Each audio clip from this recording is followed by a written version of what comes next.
Hello my dear students, so today's topic is holography and this was first given by Gabor in 1949. First of all, what is holography and why we need this? So holography is a method of reproducing. It's a method of reproducing quite faithfully three-dimensional image without cameras and lenses. Three-dimensional. Okay, but using photographic film and coherent light. This is important, coherent light and three-dimensional image. Because why we need a holography? Because we already have a photography. So with the help of an ordinary photograph that records a two-dimensional view of a three-dimensional scene. So that's why we need a holography. So this is a better method of recording optical images that has been now fully developed. So this is popular in holography, and or we can say that a complete recording of a natural lifelike details of the object over person, over scene. Clear? So in this we use a laser beam. Because why we need a laser beam? Because laser beam is a coherent beam. Clear? So this is about the you can say holography. Okay? And I have already explained that this process differs from the conventional photography, as it does not record the image of the given object, or it rather also records the reflected wave light from the object, or what is called a hologram. Okay? And this hologram you can say contains much more information than the ordinary photographer. Clear? So that's why we say that this is faithfully gives the three-dimensional image without cameras and lenses. Okay? This is about the holography. And the holographic process does not record the image of the object, I have already told, but records a reflected light. But records a reflected light. So it is a holography that provides a complete recording, and the record is called a hologram, and that record is called the hologram. Then examples in our daily life: a picture of a whole object, showing it in the three dimensions. Okay? Or you can say the hologram images on the credit card, ID card. Okay? And large, these are the small holograms, and large holograms like you can say ghostly 3D moving figures that we can walk around to see from all the angles. So these are the examples. Okay? Then about the principle of this is very important topic, the principle of a holography.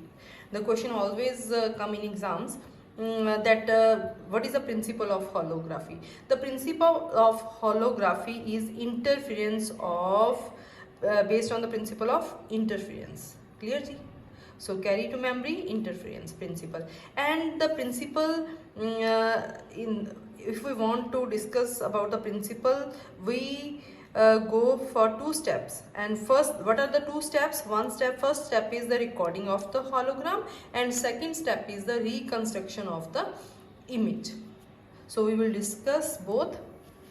This figure shows the recording of a hologram. This picture shows the recording of the hologram.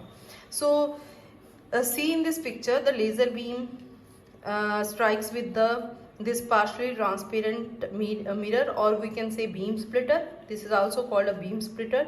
One ray go this way and another goes and strike with the object. Then after object they scattered. After they strikes with the object they scattered. Clear? And one image produced here and one image produced here. Clear? Clear?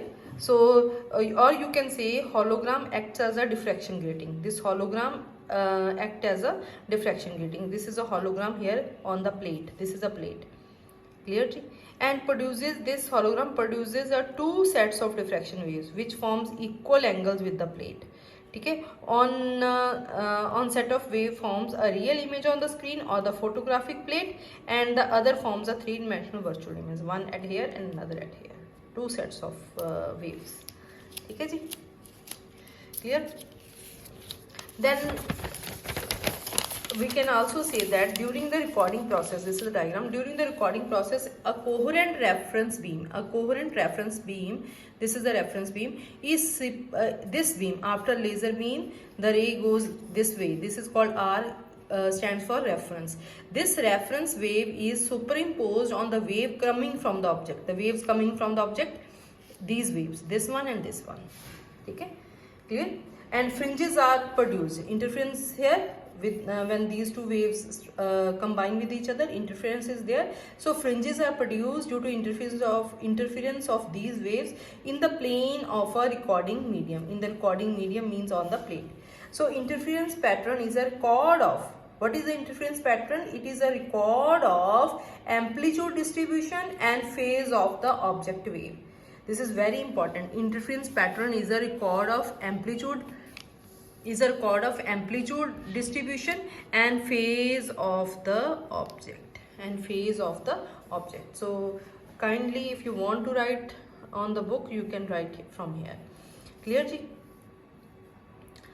Or I am repeating again, the interference pattern is a record of amplitude distribution and the phase of the object wave.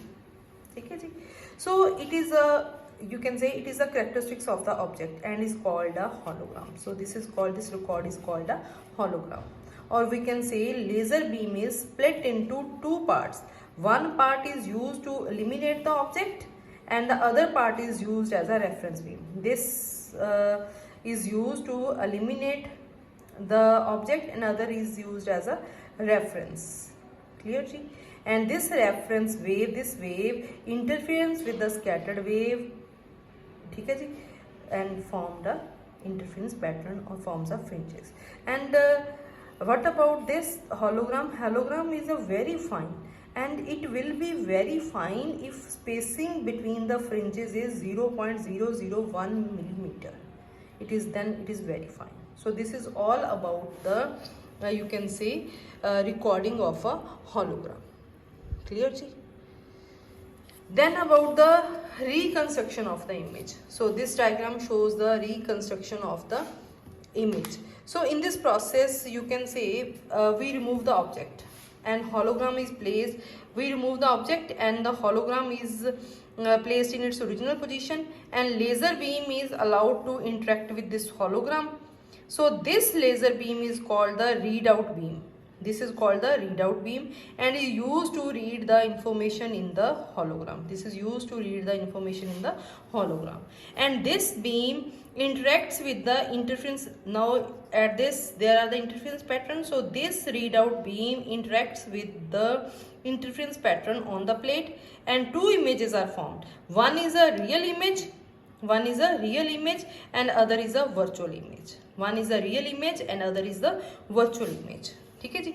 the real image that is not of worth. This real image is not of worth because no lateral inversion is in it. But virtual image appears in complete three-dimensional. This image, complete three-dimensional form. Three-dimensional form means which it shows parallax and depth. Clear? So this is the reconstruction, you can say the reconstruction of the image. Because the real image is inverted in depth, which means that the foreground and the background are reversed, you can say. So that's why the real image is not of much use, because there is no lateral inversion in the real image.